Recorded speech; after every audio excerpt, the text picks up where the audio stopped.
Bahala ka sa buhay mo, isipin mo gusto mong isipin, paniwalaan mo gusto mong paniwalaan. Familiar ba yung mga linyahan? Sounds like walang pakialam, di ba? That's total negligence of what you feel. Dahil basically, parang sinasabi sa'yo, bahala ka magmukhang tanga kakaisip dyan, wala ka mapapalang explanation sa akin. Imbis na bigyan ka ng assurance, iiwanan niya lalo sa utak mo yung mga bagay na gusto mo itanong. Yung mga bagay na naiisip mo imbis na i-resolve yung dalawa.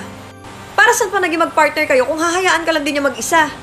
Gano'n ba kahirap makipag-communicate pag may ina-address sa inyo yung partner nyo? Unless ayaw niyong pag-usapan dahil baka may tinatago talaga kayo. Naiintindihan ko na yung iba, syempre gusto kalmado muna bago mag-usap. Ang hindi ko maintindihan, bakit kailangan yung sabihan ng bahala ka? Napakadali namang sabihin na mag-usap tayo mamaya pag kalmado ka na. Ang masakit pa sa sitwasyon ng iba, pag makikipag-usap sa inyo yung partner nyo, galit pa. Pero pag nagko-comfort kayo ng iba, ang gagaling nyo, excited pa. Galing.